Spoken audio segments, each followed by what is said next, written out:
Sure. So my name is Michael Cincunegui. The store is named Long Ash Cigars. The company's named Long Ash Cigars. We're in the heart of Ybor City on 7th Avenue in Tampa, Florida. And we're a hand-rolled shop. We make all our own product. We sell only what we make. We have a lounge atmosphere where people are willing to come in at any time, relax, watch TV, get a café con leche, espresso, smoke a cigar, and just hang out. Straight, relaxing, kick your feet up and enjoy yourself. My great-great-grandfather was a cigar roller in Ybor City, and then he ended up opening up his own store, similar to what we have here.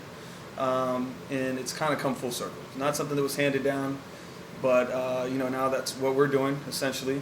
But my mother is from here. Her grandfather's from here, or her father, my grandfather's from here.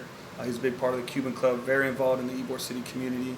So Ybor's close to our hearts. We're from Tampa. We spent a lot of time down here even before the company. So it's just a natural fitting place to start our business, and obviously that we're in cigars, even more fitting to be in Ybor City. So, yeah. So actually for a small operation, we have a pretty good selection. We kind of categorize them by being mild, medium, and full body. The reason we do that is because that's easy for anyone to understand, whether you're a cigar smoker, a beginner experience, or if you're buying for somebody else. It's pretty easy. Now we have a lot of different blends, different wrappers, which we dive into depending on the customer and what they're asking. We can get more detailed. But again, we make them all right here where they can actually see the tabaquero making the exact cigar that they're buying, which they enjoy that. They like to take the pictures, and especially if it's a gift, they say, "Oh, look, this is the guy that made your cigar that you're smoking now." So it's a good product. We buy premium tobacco. We don't cut any corners when it comes to that.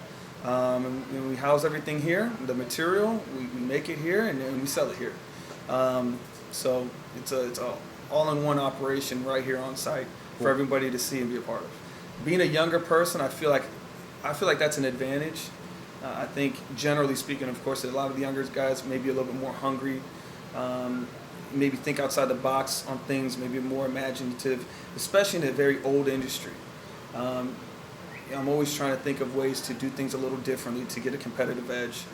I like to read a lot anyways, and so naturally being in cigars, I always read up on the guys that have been doing it for a long time, the guys that do it well. So I know those stories pretty well.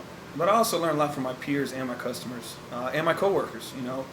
It would be ridiculous, in my opinion, to not listen to my cigar rollers, for example. These guys have been rolling for 20, 30, 40 years, longer than I've been alive. So for me to not listen and understand what they do, what they know, their knowledge, would be naive. So I learned from everyone.